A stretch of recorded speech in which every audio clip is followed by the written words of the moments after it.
Welcome back to another episode of We Don't Know What to Watch, the podcast where two guys watch random movies, all thanks to the all holy algorithm on different streaming services. And with me, as always, is the Nicolas Cage to my John Travolta, Kyle Mulford. Oh God, the bees! The bees, man! It's the bees! Oh my God! I'm gonna take his face off. Oh, how's it going? I'm good. How are you, Kyle? I'm good. I don't think this movie we watched had near as much action as both of those movies we just mentioned. Although, let's face it, Wicker Man did that really have any action either. That was kind of a dull movie and stupid. I don't know. We punched someone when he was wearing a bear costume. That's true. that is a thing that happened. Yes. What did we watch this week? We watched My Girl, another movie involving bees. Or, as it was originally going to be called, Born Jaundiced. Rolls right off the tongue. I read that was going to be the original title, and then they gave a $500 incentive to whichever employee in Imagine Entertainment could come up with a better title because that sucked. And finally, Brian Grazer, the producer, actually came up with the title My Girl. Nice. Yeah, let's get right into this. I guess we can mention a little bit about it. The director is Howard Ziff. I don't think he really directed much else of note. And My Girl and My Girl 2 were his two final films. Mm-hmm. And then it was written by Larise Elawani. And these were her first two films that she wrote. So the writer's first two films, the director's last two films. And the only film that she went on to write of note was after these was the Brady Bunch movie. Is she still active today, or is they? No, I think she wrote the Brady Bunch movie, wrote a couple others, and then there was nothing else on her IMDb or IMDb. Got a decent cast. We got Dan Aykroyd, Jamie Lee Curtis, Macaulay Culkin, Anna Klumsky, Richard Mazer, Griffin Dunn, Tom Villard, and I only mentioned him because I know him from One Crazy Summer. Nice. But anyway, on with the movie itself. What's it about? Let's talk about our own introductions to this film. It came out in 1991. Did you see it in theaters or? See, I didn't get to go to a lot of movies in the theater when I was a kid. I didn't start going till I was in college is when I went to a few here and there with friends, but I don't even remember which movies I saw in the theater. Mm-hmm. But I did see this when it came out because we did actually, my parents or my family would do a lot of homemade pizza family movie nights. And so we'd all go to the video rental store on Saturday nights and we'd make homemade pizza and watch a movie or two. What was your video rental store of choice? I lived in a small town, so there was only one, and god dang if I can't. Was it like a local place or was it like a chain? Yeah, it was a local. And now I can't think of it, but about the time I got to high school, I think it was, there was another one that opened up there too, but it wasn't anything like a Blockbuster or anything like that. Okay. Neither one of them were. I was part of a Mr. Movies family for a long time. Sometimes we went to Blockbuster, but mostly Mr. Movies. Oh, see, we didn't have either one of those in our town. So did you see it in the theater then? No, because I was not alive in 1991. Oh, that's right. You're a youngin'. You're just old. You're old man. Had you ever seen it? I had not seen it before, but I had played in the background sometimes. Okay. So the only thing I knew about it was the kid dies from bees. That's the only thing I knew about this movie. Spoilers. I'm sure most people know that about this movie though. So. Yeah. It's like, oh hey, I'm watching My Girl. Is that the one where the kid dies from bees? That's what people remember about it mostly. Yeah, I watched this. Yeah, I was in middle school when this came out, so I believe 1991 would have been middle school, and I remember liking it back then. And it's been a really long time since I've seen it, probably since I was in high school. Mm-hmm. So it was good to revisit this one. Basic gist of the film: Veda and her, played by Anna Chlumsky. Is it Chlumsky or Chomsky? It's just Klumsky. Klumsky, not Chlumsky. Anyway, and played by Anna Klumsky, and lives with her dad, who's a single dad, but he also is like runs like a local funeral parlor. So she grows up around just like dead bodies, and he's a mortician, so he's like doing stuff like that all the time. Occasionally, his brother comes out to help. So and because of that, she doesn't really kind of directionless. Doesn't really know what to do with her life. She's got a few friends, but that's about it. Yeah, and she doesn't even really have a few friends. She's got like Macaulay Culkin as her, Hmm. her best friend, but like she never that's one thing that you like notice throughout the movie is it's her best friend, but she never says that. She kind of treats him like a dummy sometimes, but Hmm. like you can tell that she actually does care for him. So it's like this weird relationship where, she kind of I don't know, it's weird the way she treats him, but she's growing up in a funeral home where there's death all around her, and her mother, you learn that her mother died while giving birth to her, and and her father since then just kind of ignores her and doesn't know how to deal with her, and all this, and he kind of shut down when his wife died. And so then she acts out by since she sees death all the time, it actually opens up with her telling her dad that she's dying of breast cancer. She's 11 years old, and she runs to the local doctor. This is a small town, so everybody knows everybody. She gets to run to the doctor and say, "I'm dying of this," and there's even the one of them. She goes and he's like, "Did your dad get so and so's body into his house?" Yeah. Because she's like talking about how she's dying of prostate cancer or Yeah. whatever, and he knows that guy died of that, so he just kind of goes along with it. The receptionist at the doctor's office is kind of just like, she's here again, she doesn't look sick. Hmm. But it's just kind of her way of acting out to get attention, I think, so. And then along comes Jamie Lee Curtis because she, she saw an ad for a makeup artist and she's a cosmetologist. That's a funny conversation. So then she interviews for the jobs. Like, you realize we do makeup for dead people, right? Yeah. Then she's like, oh, well, it's a job, I'll do it. Yeah, I like Veda doesn't really have a lot of friends, but like she will bring people in like at the beginning. Like she's also got a grandma who kind of came in to take care of her when she was little, but her mind is kind of going now, so she just Hmm. kind of sits and stares, and then every once in a while breaks into song from like 40s and 50s songs. Hmm. It's so Veda brings some people in to show them a dead body and shows them an empty casket, and she's like, "Oh, sometimes they're not fully dead when they come in, and they get up and you know go to other rooms and stuff." And oh, she's in here, and they show her just lifeless in the chair, and then all of a sudden she starts rocking. All the kids run screaming out. It's kind of a fun scene. Hmm.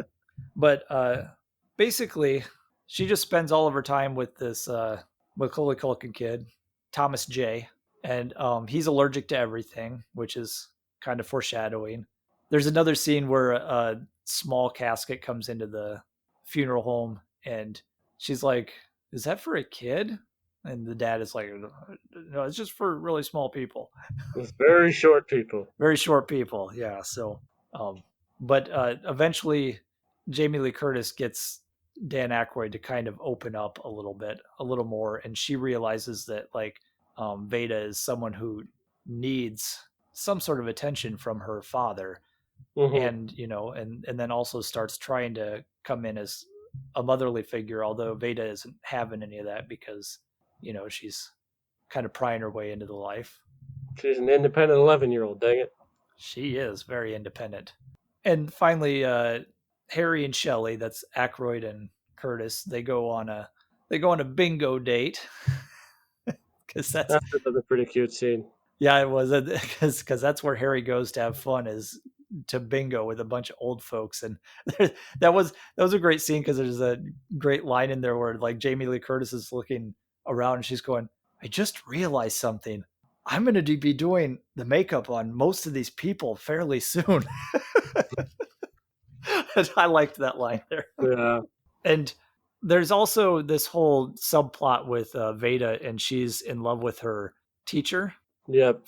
and it's summertime in 1972, but she's in love with her teacher, and 72 plays a part in it because he has a summer writing class, and and she needs $35 to get in. So she actually finds out that Jamie Lee Curtis has a stash in her Mm-hmm. camper because she lives in a camper. A stash of weed, so she sells the weed, right? Yes, yes. Put your pot, you put your weed in there. Mm-hmm. Steals the money for the class, and it's like an adult poetry class. She finds out, and she's like, "I paid for the class." He's like, "Okay." And the whole movie, I was trying to figure out where do I know that teacher from, and then finally I looked it up. And I was like, "Oh yeah, it's Griffin Dunn. He's in American Werewolf in London." Mm-hmm. So, um, but she does the poetry class there, and that kind of fits in with the whole theme because he's trying to get people to express their feelings through these poems and all that. So, and I think that's a big theme of the movie is like being able to express your feelings, and also like other people paying attention to those feelings. Like the father is not paying attention to Mm-hmm. his daughter and her needs and her feelings and all of this stuff, and he's just like, oh, she's fine, she's a happy 11-year-old kid and not paying attention to anything. Yeah, and it doesn't necessarily comment on like the 1970s, or doesn't necessarily make fun of the 1970s, or just like comment about what was going on, because it's just like, oh hey, you can see like the occasional poster for like Richard Nixon and Spiro Agnew. Yeah, and then it brings in like the kind of a hippie feel to the poetry classroom too, so Mm-hmm. like that Because doesn't there are feel out like of a couple of place. hippies in there, so Yeah, and one of those is like I said, Tom Villard was this. Oh man, yeah, I get what you're saying, man. the one with the glasses. Yeah, I like that guy. And he was only in a few movies I really knew, and I looked him up, and sadly, he died at the age of 40. Oh So man, so that's too bad. But yeah, I know him from One Crazy Summer, which is a great comedy. But yeah, it's just it's kind of a coming of age story, and she's trying to figure things out and friends with this boy, and they do the stuff like the Blood Brothers thing, and I'm like, Mhm. oh guys, no, don't do that. No. They do the spit shake too. Hmm. But you can tell he kind of really likes her, Hmm. but she doesn't reciprocate it, but like that she does, but she doesn't ever show it. Yeah, she doesn't necessarily even know how. Yeah, because her dad doesn't show any feelings, so she doesn't. She's kind of distant because her dad is distant. Hmm. And then finally And then he she dies in kind of a stupid way. well, I liked how that came about though, because they're going out in the woods because they go out to the lake a lot, and then they find an old beehive and they're going to knock it down. Then they find out that it was a current beehive, and they run for their lives. And she has this mood ring that they mentioned earlier in the film, and she drops it there. Well, she is talking about marrying the teacher, and he's like, you can't do that. And then on their way home, he's like, would you consider me? And she's like, consider you for what? Well, if you can't marry the teacher, would you consider marrying me? And she's like, yeah, I guess. And so then there's all the talk about Dan Aykroyd getting Jamie Lee Curtis a ring because they got engaged, and so Hmm. he's thinking, oh, you know, I can show her what I feel by going out and getting her ring for her and going and finding it. And so he goes to find it, and He just wouldn't have stepped on the beehive again. yeah, so I mean, he wasn't careful enough, and he shouldn't have been out there It's just anyway. how But much like, good, you know. but he was trying to do this really sweet thing, and he's a kid who made a mistake, but it was a And then deadly he mistake. died, so the moral of the story is never do nice things. Yeah, never do. Or you'll get stung by bees. don't don't do nice things. But yeah, it's there's some several good scenes. There is one awkward scene that was kind of weird where all the things where I'm this, I'm that. She's like a hypochondriac, and there's one where she runs down the stairs. It's like, where's my dad? I'm hemorrhaging. and, That was funny. and then Jamie Lee Curtis is like, how old are you? 11? And she's like, I got to talk to you right now. and and then it cuts to the end of the conversation, and Jamie Lee Curtis is going, and that's when you were born. I'm going, you could have told her about like the whole period thing without going into like, like you're not her mom, you're not even married to her dad yet, and you went into the whole birds and bees thing right Mhm. away there. I was like, did you go into a little too much with someone who's not No, actually your no, daughter? but, we get the idea. Then there's another funny scene where, with all this love talk going around, Macaulay Culkin and Veda and Thomas J are out by the lake and they're under the thing and they're like, "Have you ever kissed someone before?" He's like they do in the movies? No. So they try and kiss, and it's kind of cute because she's like, Mhm. "Well, say something. You got to say something soon." And he stands up and starts saying the Pledge of Allegiance, and then Yeah, she joins in. It was pretty cute. they are sweet, awkward kids. Yeah. Yeah, and then it becomes about growing up and accepting death, and then because people remember about this movie is that he dies. Because it was, I guess, were you shocked the first time it happened, or I think I might have been, yeah, a little bit. But yeah, I can imagine you going into it, watching it for the first time, but already knowing what happens. and you're just like, so then towards the end, you're just like, oh, just die already. I got stuff to do. See, but the thing is, when I rewatched it last night, the last 20 minutes of the film, I'm a sap at movies. And the Hmm. last 20 minutes of the film, there was like probably 3 times I started like, oh, oh. Hmm. The whole when she finally goes in to see the body and where's his glasses? He can't see without his glasses. Like it's such a touching, sweet moment. Hmm. And sad and sweet though. It's and then her accepting it and all that stuff and then meeting the mom in the street later at the end of the movie and kind of like they're finally starting to accept it and she's like, oh, your son's going to be okay, my mom will look after him. Because another scene that kind of gets me is when Thomas J dies, she runs away and comes back really late. She wants to, or was it before he died? I don't know.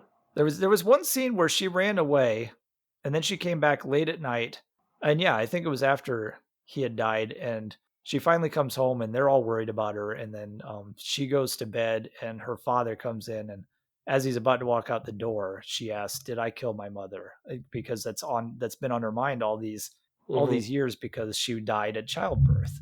So, it was another one of those things that's just been kind of neglected by Dan Aykroyd or her father Harry because he hasn't talked to her about this, and she's gone this whole time thinking, "Oh, it's my fault. My mother died." You know, so, but yeah, a lot of touching scenes in there, and I think they're like you said, the awkward relationship between Veda and Thomas Hmm. J is just cute, and it And the works sequel, really he well. comes back as a zombie, right? Yes, that is the sequel. Hmm. Much more horror driven, a little bit of comedy in there. It's secretly an Evil Dead movie. Yes. I think I saw the sequel once. I don't even remember anything about it.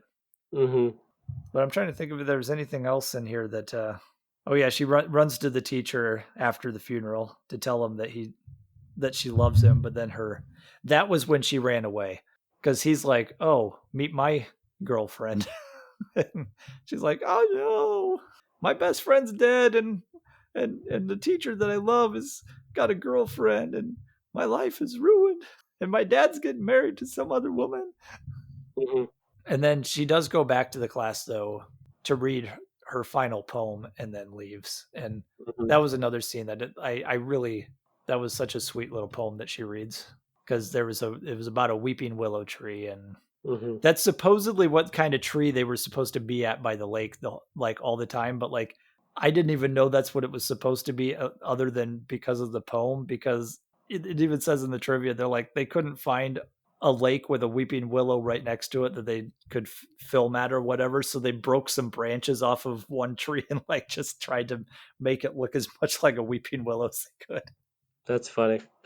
I was like, that tree doesn't look anything like a weeping willow. So anyway, that's the movie in a nutshell. What are your thoughts on it? Yeah, it's fine. I'm glad I saw it. I don't think I would ever watch it again, mostly because it's just not the kind of movie for me. I can understand why people like it. I didn't cry at all because I'm a heartless bastard. So you said, because like I was like, all right, I'm finally about to watch the movie. It's like, all right, remember, if you don't cry in the last few, if you don't cry by the end, you're a heartless bastard. So then I just like texted back after I finished the movie, I'm a heartless bastard. But that's also coming from me, who like I'm one of those you know how they joke about crying at Hallmark commercials or like or whatever. I'm one of those saps that Mhm. cries at a lot of stuff. So And that's okay.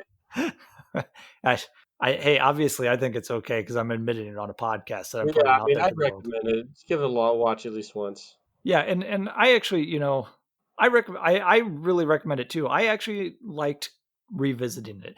Is it the best movie in the world? No, but it's got just enough sweetness to it with, Hmm. the two kid actors are good in it. And the story itself and everything and all of the sad stuff at the end really hits you in the right ways, I think.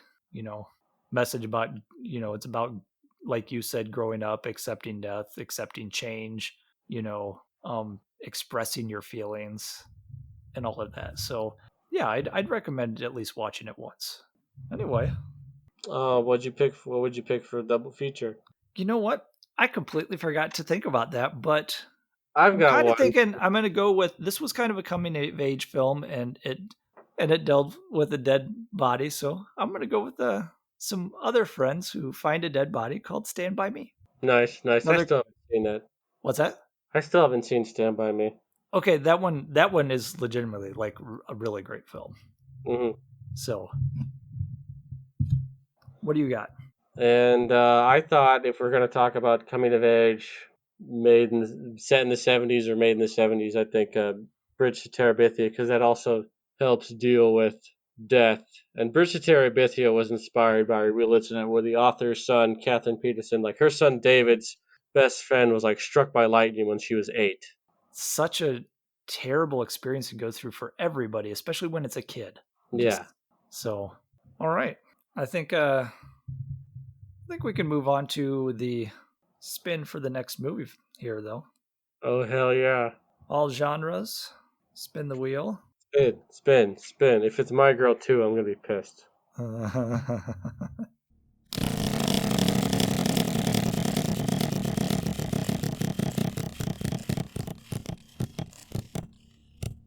Okay, this one's on Prime Video. I think I might actually own this movie too. Rhode Island State Trooper Charlie Bailey Gates has a multiple personality disorder. Oh One no. one personality is crazy and aggressive, while the other is more friendly and laid back. Both of these personalities fall in love with the same woman named Irene after Charlie loses his medication. Isn't this like Me, Myself, and Irene? Yes, it is, with Jim Carrey, and I think it's a Farrelly Brothers movie. Oh dear. This will be interesting to see if it holds up because when this came out, I bought it because I thought this was hilarious. But we'll see how it holds up. And Oh boy. that is on Amazon Prime. Yeah, Fairley Brothers, Jim Carrey, Renee Zellweger, Anthony Anderson, Robert Forster, Richard Jenkins, Chris Cooper, And some puke and Tony bodily functions. Tony Cox, and an albino, an albino man. No, it's just And I assume this is a part where Viggo Mortensen teaches someone to how to eat fried chicken or something. what is that from? You know, that's from the fairly Peter Farrelly's Oscar-winning film Green Book. Oh, oh, Yeah, I love how people. I don't hate that movie as much as other people do. Actually, I just like how people have already forgotten it. yeah. I mean, to be fair, people have forgotten a lot of Best Picture winners, so in the end, doesn't really matter. Yeah, but you're still thinking about Parasite. That's true. That is true. Yeah, because even the other ones that dealt with the same subject matter that were better movies, like that came out that year, like Black Klansman and whatever. And actually, Blind Spotting was my favorite, hands down, my favorite movie of the year, Hmm. and it wasn't nominated for anything, and it dealt with that kind of stuff. like even those nobody's talking about. Although I will say, Blind Spotting should be watched. I still need to watch that one. It really was like legitimately my hands down my favorite movie that came out that year. But anyway, yeah. For next time, me, myself, and Irene. Yep, and I'm Jim Carrey, and he's dumber. I don't know. Until next time, stay away from the bees. The Ah, bees. suppose we should plug ourselves on Twitter and stuff. Oh, we didn't do that, did we? You didn't do that. Yeah, make sure to subscribe. Talk about us in the comments. Hit the bell icon to make sure you get notified every time I see a new video. And you can find us on Twitter. I'm at Noah_Saturn, SATERN. And I am at AwesomeKM. And we are on Instagram at We Don't Know What to Watch. So, the bees! The bees! Ah, not the bees! They're getting in my eyes! Won't bring back your goddamn honey!